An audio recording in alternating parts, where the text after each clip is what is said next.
Hello प्यारे बच्चों, जय श्री कृष्णा, राधे राधे। मैं कुलदीप गौतम जेके संकल्प क्लासेस में आपका बहुत बहुत स्वागत है। फिर से पुनः शानदार लेक्चर लेकर के आया हूँ आप लोगों के लिए। अरिथमेटिक प्रोग्रेशन हम लोग पढ़ रहे हैं। 3 लेक्चर्स हम लोगों ने कवर कर लिया। इंट्रोडक्शन से स्टार्ट किया एंड 5.1 हम लोगों ने अभी तक एक्सरसाइज 5.1 कंप्लीट कर लिया। अब एक्सरसाइज 5.2 के लिए हम लोग आगे की ओर बढ़ रहे हैं। कुछ छोटा सा कॉन्सेप्ट्स पढ़ना होगा। अब हम लोग कुछ कॉन्सेप्चुअल चीज़ें स्टार्ट करेंगे। अभी तक जो हम लोगों ने अरिथमेटिक प्रोग्रेशन स्टार्ट कर रखा था, मैं बोलूँगा वो चैप्टर का पार्ट ना ही हो तो ज़्यादा बेटर है। उसमें कुछ ऐसा एक्स्ट्रा नॉलेज है नहीं, बट ठीक है, ओके। एक्सरसाइज 5.1 दिया हुआ है। हलवा तो बना ही रखा है एनसीईआरटी वाले ने। सीबीएसई का सिलेबस छोटा सा रख दिया है, इजी कॉन्सेप्ट्स रख दिया है, इजी सा क्वेश्चन दे दिया है। सो दैट्स वाई मैं बोल रहा हूँ वो 5.1 कुछ बहुत ज़्यादा मायने नहीं रखता है। अब हम लोग स्टार्ट करेंगे कॉन्सेप्चुअल प्रॉब्लम्स को। सो बेहतरीन सा लेक्चर, शानदार सा लेक्चर लेकर के आता रहता हूँ। जिन स्टूडेंट्स ने मेरी वीडियोस देखा है उनको पता है कैसे कंटेंट मैं प्रोवाइड करता हूँ, कंटेंट कैसे मेरे रहते हैं, ये सभी स्टूडेंट्स को पता है। सो शानदार सा लेक्चर हमेशा की तरह इस बार भी लाया हूँ। और जिन स्टूडेंट्स तक मेरी वीडियोस पहुँचती है, लाइक शेयर सब्सक्राइब करना बिल्कुल ना भूलें एंड बेल आइकन को भी दबाना ना भूलें। सो स्टार्ट करेंगे। पहले हम लोग एग्जांपल से स्टार्ट करेंगे, एग्जांपल सॉल्व करेंगे। एग्जांपल सॉल्व करने से पहले कुछ बेसिक सा कॉन्सेप्ट जो इंट्रोडक्शन में मैंने बता रखा था वो हम लोग देख लें। छोटा सा कॉन्सेप्ट है ना, बिकॉज फार्मूला जानना ज़रूरी है। फार्मूला जब तक हमको पता नहीं होगा, फार्मूले का यूज़ करके ही हम लोग क्या करने वाले हैं, कुछ यहाँ पे प्रॉब्लम्स को सॉल्व करने वाले हैं। जैसे एग्जांपल के तौर पे अगर मैं अरिथमेटिक प्रोग्रेशन क्या होता है ये तो मैंने बता ही दिया है, लेकिन अरिथमेटिक प्रोग्रेशन का एक एग्जांपल मैं ले लूँ 1 3 5 7 9 डैश डैश डैश डैश ऐसा करके, है ना, 15 तक गया है ना। ठीक है, तो क्या करेंगे, इसे मैं बोलता था A1, इसे मैंने बोला था A2, ये था A3, ये था A4, ये था A5 और ये नहीं पता तो डैश डैश करके कुछ भी ऐसा चला गया, है ना। तो यहाँ पे इसे मैं बोल दूँगा AN। लास्ट टर्म को कई बार AN बोल देता हूँ या AM बोल देता हूँ या फिर सिर्फ LB बोल सकता हूँ, सिर्फ LB बोल सकता हूँ। अब ये कैसे आया थोड़ा सा हम लोग समझेंगे, है ना। देखो AP क्या होता है, कॉमन डिफरेंस सभी में इक्वल होता है। देखो 3 - 1 किया तो 2 का डिफरेंस आ गया, D कितना आ गया 2। डिफरेंस को D से रिप्रेजेंट करते हैं, याद रखना, है ना। इन दोनों में 5 - 3 किया तो फिर भी डिफरेंस 2 आ गया। इन दोनों में D 2 आएगा, इनमें भी D 2 ही आएगा और इसी तरह से इसके पहले इनमें जो भी करेंगे हम लोग वो 2 आएगा, तो ये D हो गया। इस A1 दैट इज़ ये फर्स्ट टर्म, इसे फर्स्ट टर्म बोलते हैं, ये सेकंड टर्म, थर्ड टर्म, ये सारी चीज़ें मैंने बता दिया था। जल्दी इसे कवर कर रहे हैं हम लोग, ठीक है। इसे मैं A1 को ही A बोलूँगा। A2 क्या होता था, A + D से फाइंड होता था, A + D से फाइंड होता था। A3 क्या होता था, A + 3D से फाइंड होता था, सॉरी 2D से। यहाँ 3 है तो यहाँ 2D आएगा, यहाँ 4 है तो 3D आएगा और यहाँ 5 है तो क्या आएगा, 4D। क्या हो रहा है, 5 से -1 कर दिया तो 4, 4 से -1 कर दिया 3, ऐसा करके हम लोगों ने फाइंड किया। याद होगा, आप लोगों को बताया मैंने कैसे। अगर जिन भी स्टूडेंट्स ने नहीं देखा है मेरे फर्स्ट लेक्चर को, जाइए फर्स्ट लेक्चर में देखिए। जेके संकल्प क्लासेस @ कुलदीप गौतम के नाम से सर्च करने से चैनल मिलेगा एंड प्ले लिस्ट में जाएंगे तो चैप्टर 5 अरिथमेटिक प्रोग्रेशन आप लोग सर्च करेंगे। उसके अंदर लेक्चर नंबर फर्स्ट में जाएंगे, इंट्रोडक्शन पूरा मैंने बता रखा है, ब्रीफ में बता रखा है कैसे फाइंड होता है, क्यों होता है ऐसा, ये सारी चीज़ें। इसी तरह से जब AN को फाइंड किया तो A + N - 1 × D, तो यहाँ पर AN किसके इक्वल हो गया, A + N - 1 × D। A5 किसके इक्वल हो गया, A + 4D। A4 कैसे हो गया, A + 3D। ऐसा करके हम लोग फाइंड कर सकते हैं बड़े आराम से।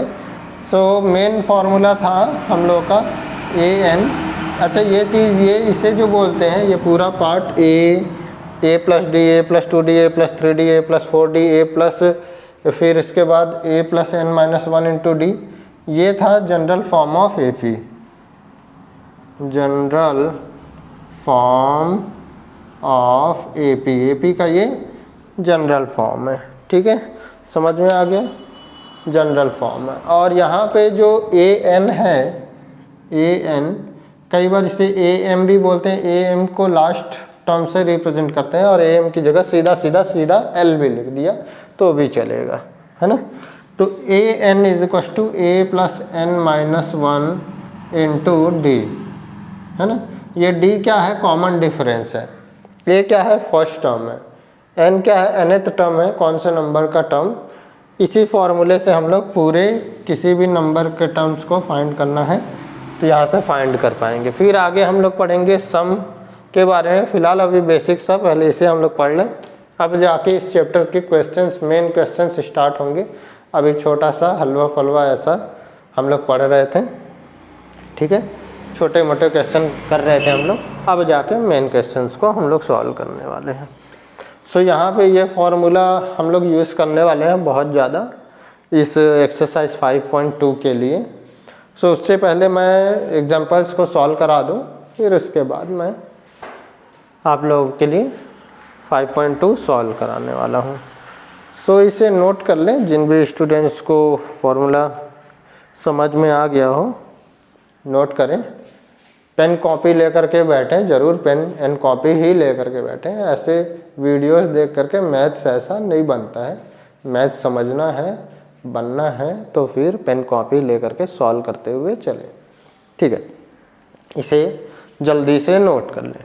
जनरल फॉर्म ऑफ एपी इसे बोलते हैं, एंड जनरल इसे बोलेंगे जनरल टर्म। ये टर्म है, first term, second term, third term, fourth term, fifth term, और ये जनरल टर्म। जनरल टर्म क्यों बोल रहा हूँ, क्योंकि ये किसी भी फर्स्ट टर्म निकालना है तो इसका ही यूज़ करना है, सेकेंड टर्म निकालना है तो इसका ही यूज़ करना है, थर्ड टर्म निकालना है फिर भी इसका ही यूज़ करना है, 100th टर्म निकालना है फिर भी इस फॉर्मूले का यूज़ करना है। कितने भी नंबर ऑफ टर्म्स, कौन से नंबर का टर्म है ये उसको निकालना है तो इस फॉर्मूले का यूज़ करेंगे, जनरल फॉर्म। एक अभी सॉल्यूशन करके बताता हूँ, general term of AP, general term of AP, ये इसे बोलेंगे general term, general term of AP, ठीक है।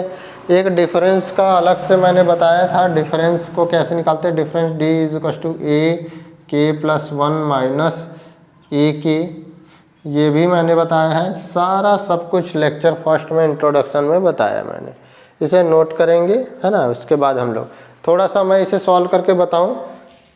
जैसे मैं बोलूँ ए एन, मैंने बोला कि ये क्या हो जाएगा, किसी भी जैसे fifth term, six term, eighth term, 10th term, ऐसा कोई सा भी निकालना हुआ तो उसे हम लोग को निकालना होगा तो ये फॉर्मूले का यूज़ करेंगे, है ना। इस फॉर्मूले, जैसे मैं बोला ए 1 2 3 4 5 है ना, सिक्स का, ए सिक्स, ये फर्स्ट टर्म है, second term, third term, fourth term, fifth term, sixth term मुझे निकालना है तो क्या होगा, तो ए 6 इज इक्वल टू, है ना। देखो ए एन, एन की जगह 6 रख दिया, एन की जगह 6 रख दिया, ए 6 इज इक्वल टू ए क्या है, ए क्या है, देखो ए क्या है, ए फर्स्ट टर्म है, फर्स्ट टर्म मतलब 1, ए 1 है तो ए के प्लेस पे 1 रख दिया, and then plus N minus 1, N minus, N के प्लेस पे क्या रखा था मैंने, 6, तो 6 में -1 किया तो 6 माइनस 1 इंटू डी, डी क्या है यहाँ पे, डी पहले ही बता रखा है मैंने, 2 था यहाँ पे तो 2 रख दिया।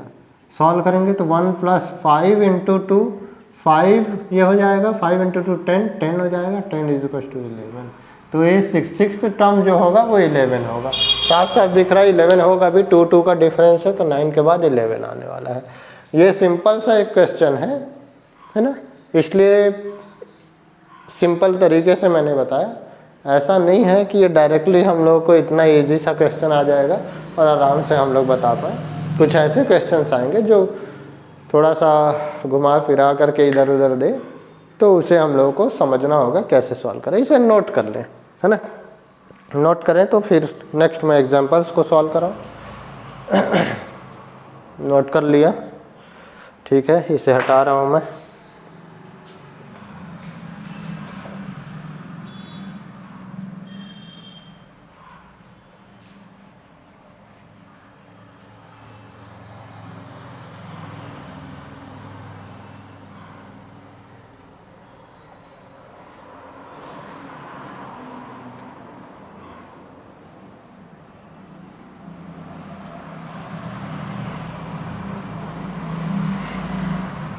याद रहे ये फॉर्मूला ए एन इजकस to A N minus A plus N minus one into D, ये फार्मूला ही बहुत ही एक्सटेंसिव तरीके से हम लोग यूज़ करेंगे यहाँ।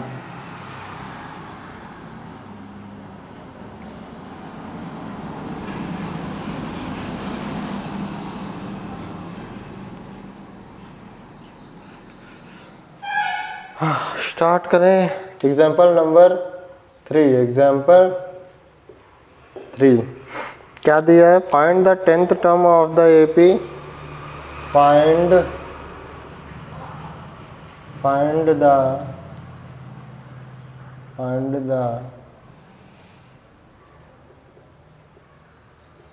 10th term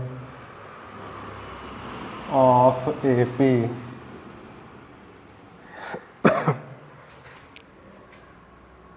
2 7 12 2 7 12।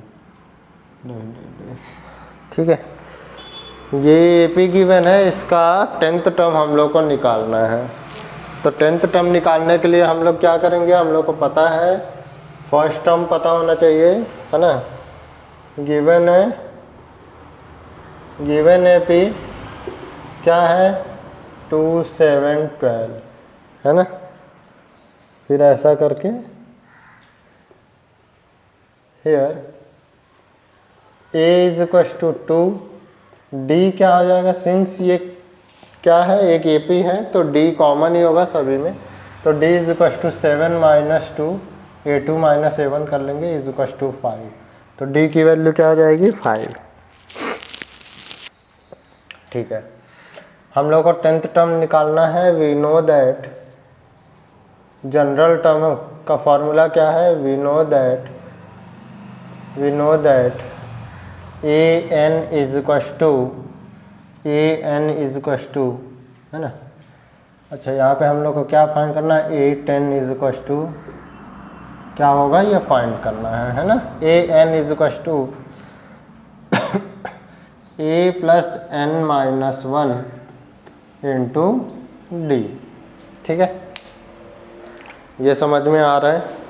A N is equal to A plus N minus 1 into D. Clear है?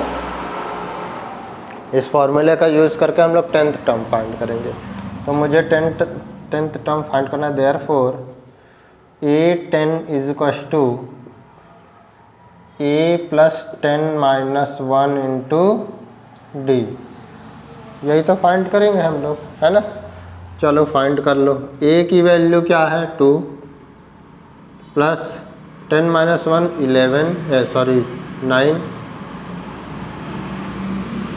9 इंटू डी क्या है? 5।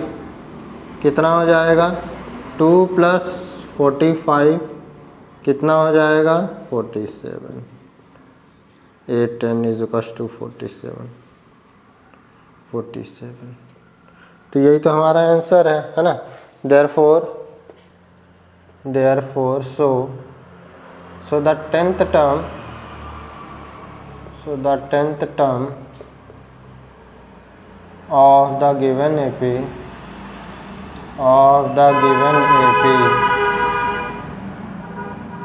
is 47। 10th टर्म जो होगा दिए हुए एपी का वो क्या है? 47 है ना। 47 है। क्लियर हो गया सभी को? बहुत इजी था, बहुत ही आसान। नोट कर लें इसे। नेक्स्ट हम लोग 4th नंबर सॉल्व करेंगे।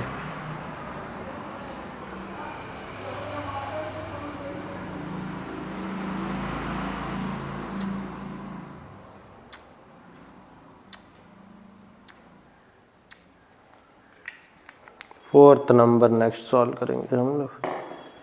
4th नंबर नोट करें इसे। हो गया? क्लियर दिख रहा है ना सभी को?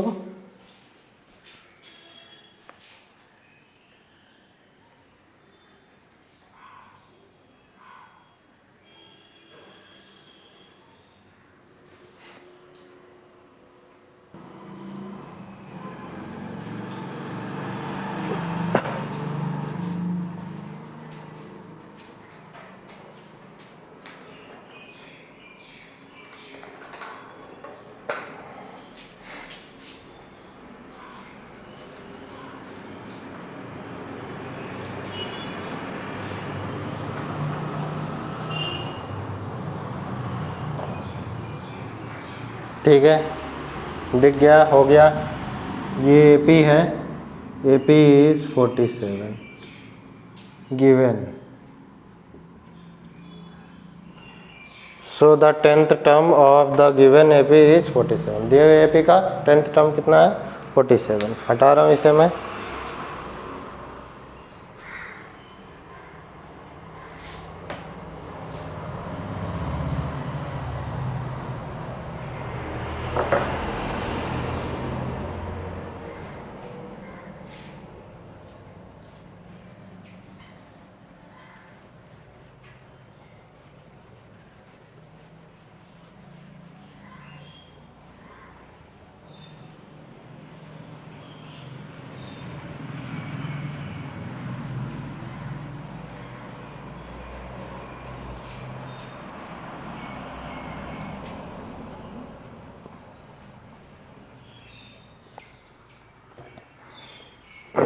नेक्स्ट क्वेश्चन देखेंगे, एग्जाम्पल 4।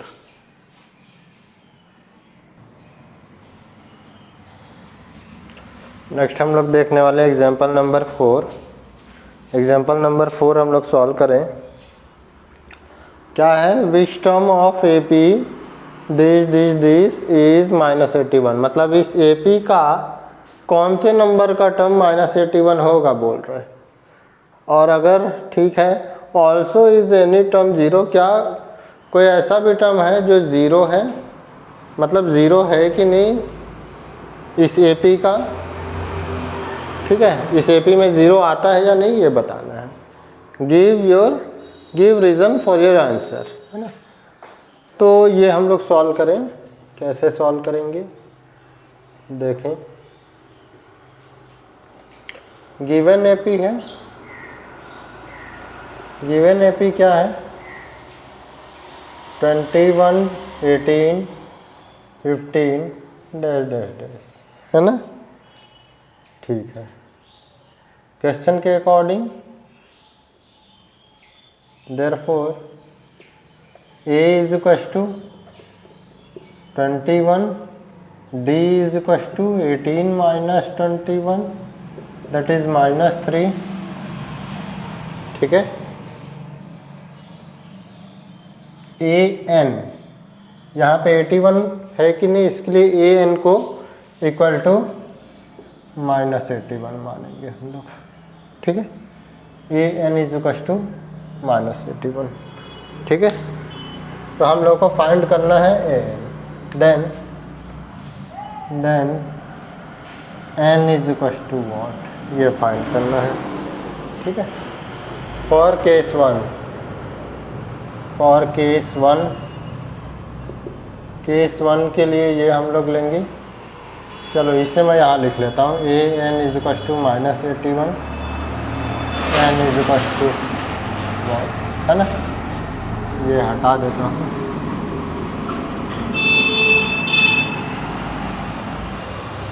देयरफॉर AN का फॉर्मूला क्या होता है? सो AN का फॉर्मूला हो जाएगा A plus N minus 1 into D is equal to -81। ठीक है, A की वैल्यू है 21 प्लस N माइनस 1, N ही तो फाइंड करना है। N से हम लोग को पता चलेगा कौन से नंबर का टर्म्स ये हम लोग का -81 आ रहा है। जैसे मान लो मैंने बोला ये क्या था, 21 था, ये 18 था, ये 15 था। नेक्स्ट क्या आएगा अगर सोच के बताओ तो ये 12 आएगा, फिर इसके बाद 9 आएगा, फिर इसके बाद 6, फिर 3, फिर ऐसा कर करके जाएगा। यहाँ पे देखो 0 हम लोग को पता चल गया, ऐसा काउंट किया तो पता चल गया, लेकिन फॉर्मूले से मुझे पता करना है कि कौन से नंबर का है।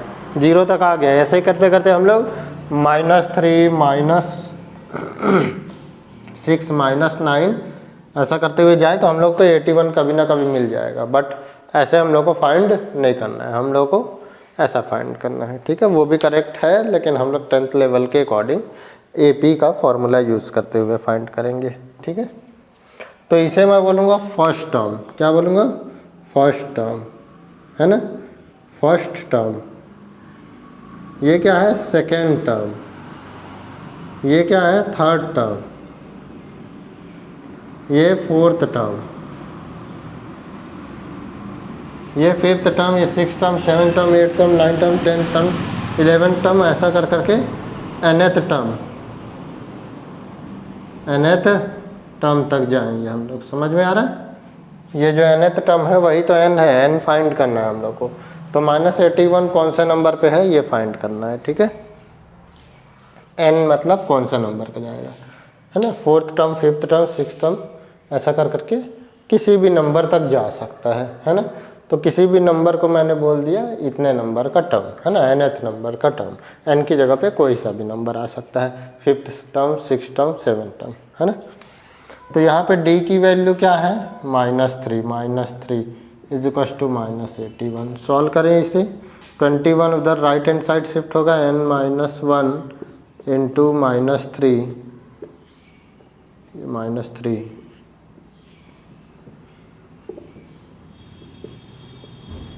-81 -21 कितना हो जाएगा, 102। n-1 इज इक्वल टू 102 -102 हो जाएगा। और ये -3 मल्टीप्लाई है n-1 से, तो ये डिवाइड होगा -3। ये दोनों कट गया, माइनस माइनस कैंसिल हो जाएगा यहाँ से, ठीक है। माइनस माइनस कैंसिल हो जाएगा, नंबर कट करें तो क्या आ जाएगा हम लोग का, 3 3 जा 9, 1 जाएगा, 3 4 जा 34। तो n-1 is equal to 34, n is equal to 34 plus 1, n is equal to 34 plus 1, n is equal to 35। तो n 35, 35th टर्म हम लोग का -81 हो जाएगा। काउंट करके देख लेना 35 बार आप लोगों को काउंट करना होगा, इससे काउंट करके देख लेना, आ जाएगा। 35वें नंबर का टर्म जो होगा वो 81 आ जाएगा, है ना। अब केस 2 क्या बोला है, केस 2 में बोला है कि 0 है कि नहीं। तो केस 2 के लिए हम लोग देखेंगे, केस 2, है ना। केस 2 के लिए an is equal to 0 check करेंगे हम लोग, an इज इक्वल टू 0, है ना। अच्छा यहाँ पे लिखना होगा, है ना। Therefore -181 is the 35th term of the given AP, of the given AP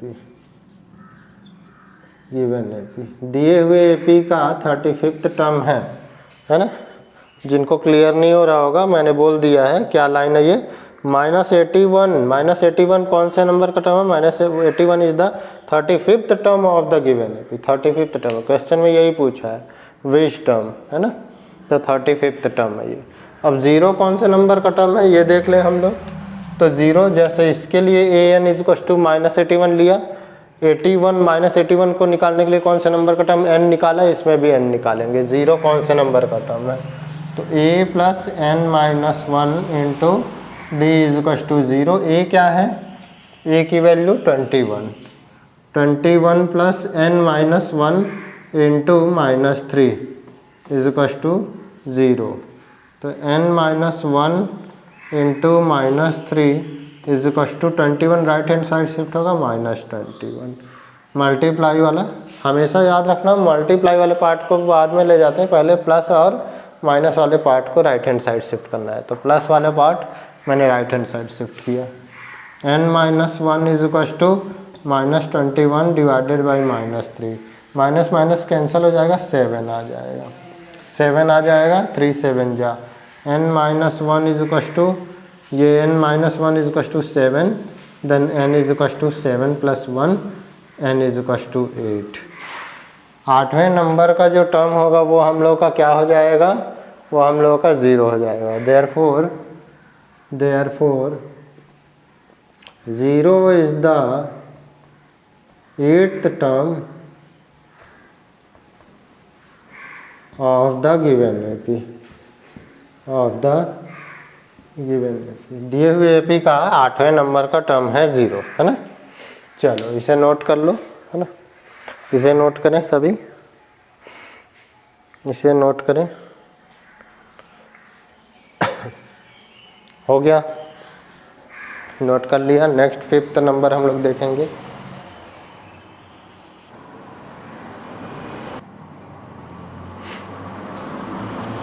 fifth number है determine the AP whose third term is 5 and the 7th term is 9, है ना। फाइंड करना है हम लोग को, एक एपी फाइंड करना है जिसका थर्ड टर्म और 7th टर्म गिवन है ना। थर्ड टर्म और 7th टर्म गिवन है, हम लोगों को अरिथमेटिक प्रोग्रेशन एपी जो सीक्वेंस बनता है उसे फाइंड करना है, ठीक है। तो कैसे फाइंड करें देखते हैं। क्या गिवन है पहले तो हम लोग देखेंगे। We know that A N is equal to A plus N minus 1 into D, ऐसा होता है। ये फॉर्मूला मैंने बोला था बहुत ही एक्सटेंसिवली हम लोग इसे यूज़ करने वाले हैं, ये मैंने बोला था। यहाँ पे फिर से हम लोग यूज़ करेंगे। According to question A3 is equal to third term, A3 is equal to 5, A3 is equal to 5, therefore A plus 3 minus 1 into D is equal to 5। क्या बोला था मैंने, n माइनस 1, n के प्लेस पे मैंने 3 रखा, n के place पे मैंने 3 रखा, है ना। n के प्लेस पे 3 रखा तो 3, इसलिए an, या फिर इसे ऐसे फाइंड करूँ, यहाँ पे गिवन है करके अगर मैं लिख दूँ, गिवन है A3 is equal to 5 and A7 is equal to 9, ऐसा लिख दूँ मैं, है ना। तो 2 केस बनेगा और इसे ऐसा सॉल्व करूँ मैं।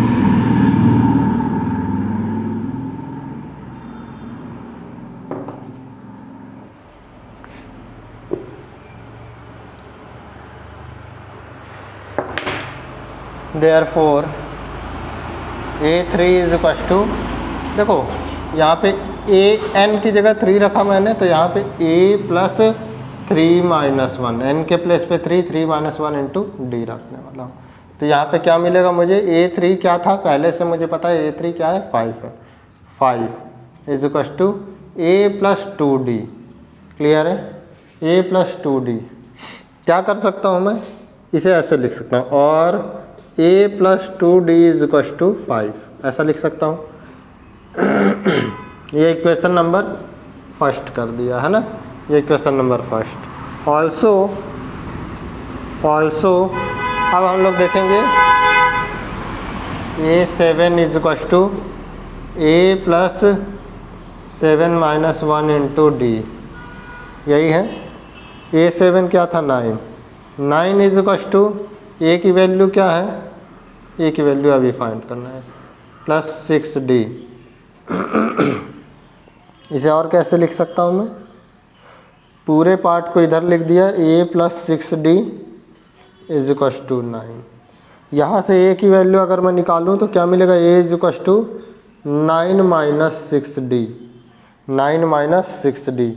हमेशा याद रखना, अरिथमेटिक प्रोग्रेशन को सॉल्व करते टाइम पे 2 चीज़ें हमेशा हमको पता होना चाहिए, और वो कौन सी 2 चीज़ें हैं, फर्स्ट टर्म और डिफरेंस। तो अरिथमेटिक प्रोग्रेशन पूरा का पूरा आ जाएगा। फर्स्ट टर्म a और डिफरेंस d, इसकी वैल्यू अगर आ जाए तो हम लोग अरिथमेटिक प्रोग्रेशन का जो सीक्वेंस बन रहा है उसे आराम से फाइंड कर पाएंगे, और यहाँ पर हम लोग यही फाइंड करने की कोशिश करेंगे, ठीक है। तो a की वैल्यू क्या आ गई, 9 माइनस 6d, ये इक्वेशन नंबर 2। अब देखो क्या करेंगे हम लोग, इक्वेशन 2 से a की वैल्यू को इक्वेशन 1 में पुट कर लेंगे, है ना। इक्वेशन 1 में पुट कर लेंगे, इक्वेशन 1 में put the value of a from equation 2, put the value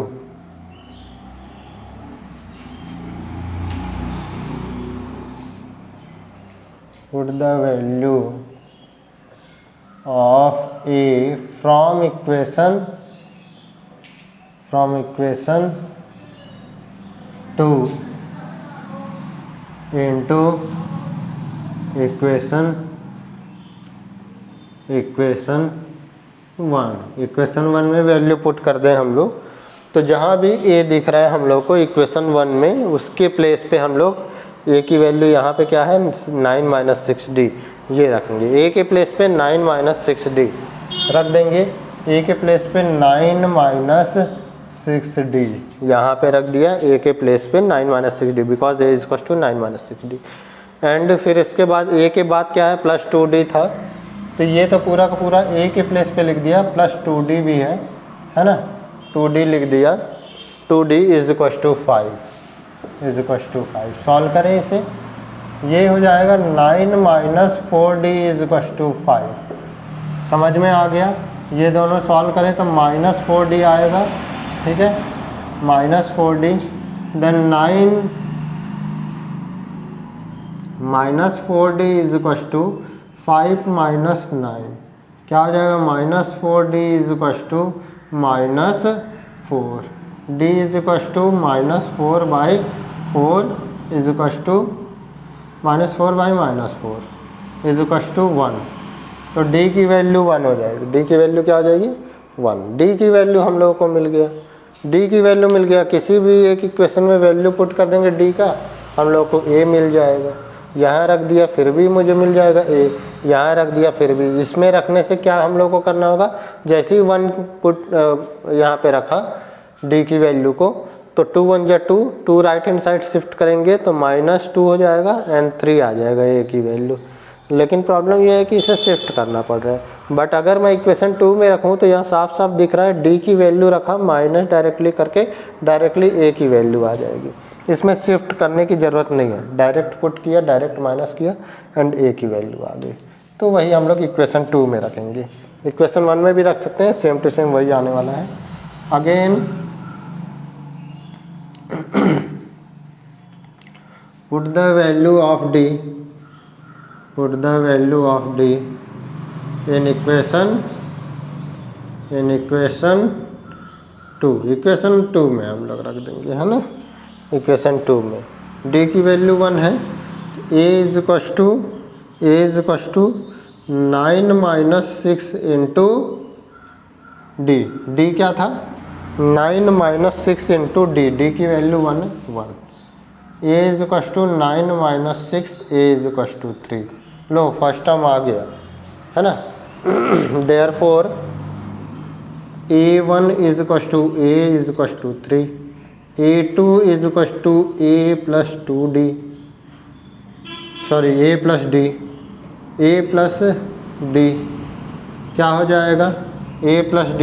a क्या है, a की वैल्यू 3 है प्लस d की वैल्यू 1 है इज टू 4। लो a2 आ गया, a3 इज टू क्या हो जाएगा a plus 2d is to a plus 2d is to क्या हो जाएगा, a की वैल्यू 3 प्लस 2 इंटू d की वैल्यू क्या है, d की value 1 is to 3 plus 2 is to 5। लो आ गया 5, है ना। a4 इसी तरह से a4 आ रहा है ना, 1 के बाद 3 4 5 6 आएगा। a4 is to a plus 3d is to 3 plus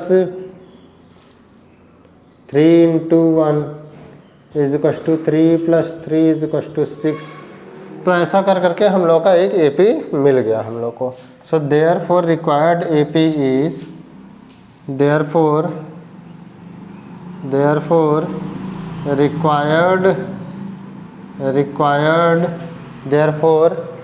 therefore required AP is required AP क्या हो जाएगा 3 4 5 6 is 3 4 5 6 डैश डैश डैश। तो इस तरह से हम लोग को ये मिल गया। डिटरमाइन द AP निकालना था, AP मिल गया, है ना। हम लोग को ये AP यही रिक्वायर्ड AP था। फिर 7 8 ऐसा कर करके आगे चलता रहेगा। ठीक है, क्लियर हो गया। तो इसे नोट कर लें, है ना। नेक्स्ट इसके बाद हम लोग 6th नंबर सॉल्व करेंगे। नोट कर लिया।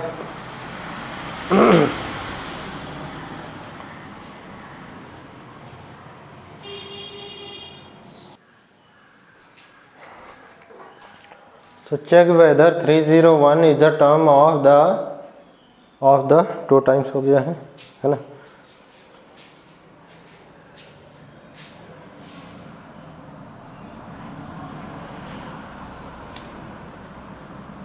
Of the list of numbers this, है ना, ये नंबर्स का जो लिस्ट दिया हुआ है इसका पार्ट है कि नहीं 301, ये हम लोग को बताना है। सिंस ये एपी है तो साफ साफ पता चल रहा है ये एपी है। कैसे पता चला एपी है? डिफरेंस देखेंगे तो सारा का सारा इक्वल है ना, सारा का सारा इक्वल है, डिफरेंस इक्वल है तो एपी बनता है। ठीक है, 5 6 आ रहा है डिफरेंस। ठीक है, जो भी हो वो तो ठीक है, हम लोग को बस ये चेक करना है कि ये क्या है।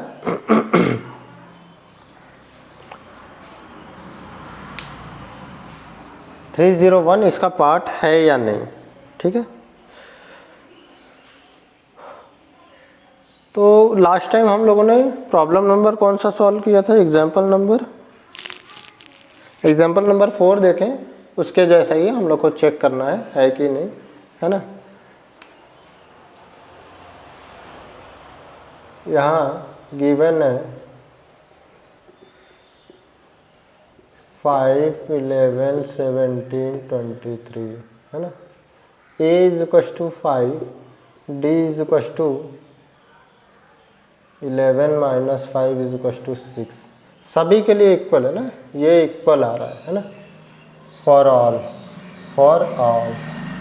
therefore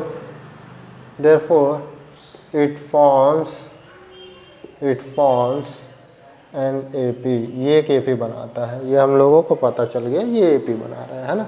अब AP के हिसाब से ये 301 ये पार्ट है कि नहीं, है ना। ठीक है, हम लोग को चेक करना है। According to question AN is equal to 301 है या नहीं, ये हम लोग को चेक करना है। चलो चेक करते हैं। AN क्या है? A plus n minus 1 according to question to check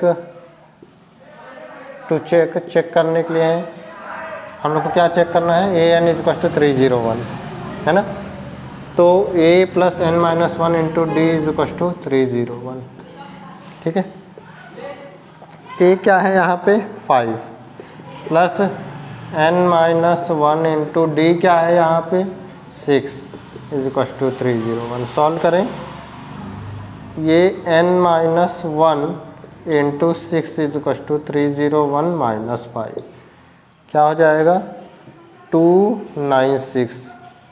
n minus 1 into 6 is equal to 296, n minus 1 is equal to 296 divided by 6। ठीक है, फिर नेक्स्ट सॉल्व करेंगे। n is equal to 296 divided by 6 plus 1। ठीक है, क्या ये cut रहा है? हाँ, ये कट जाएगा। n इज इक्वल टू 2 1 जा 2, 2 4 जा 8 एंड 1 जाएगा 2 8 जा 16, 2 3 जा प्लस 1। सॉल्व करेंगे, ये 3 1 जा 3, 148 plus 3 divided by 3, n is equal to 151 divided by 3। याद रखना, ये n कभी भी फ्रैक्शन के फॉर्म में नहीं आ सकता है। ठीक है, ये n क्या है? कभी भी जब इसे सॉल्व करेंगे तो ये क्या आ जाएगा? पॉइंट के फॉर्म में। देखें, 3 5 जा एंड 3 0 जा, है ना, 0.33 जा 0.33 ऐसा करके जाता रहेगा, है ना।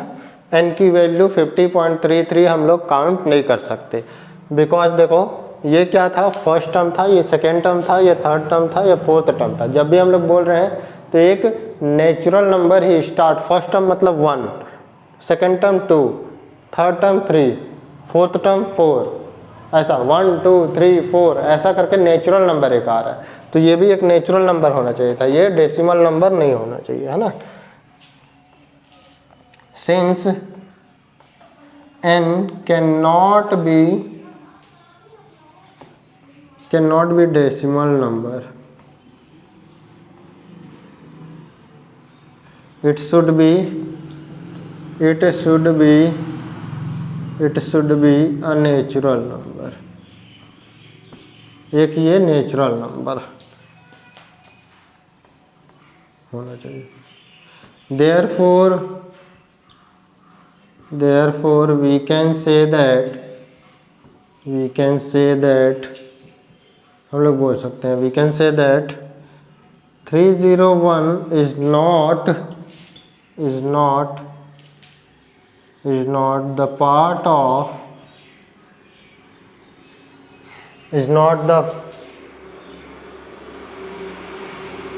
the part of the list of numbers 5, 11, 17, 23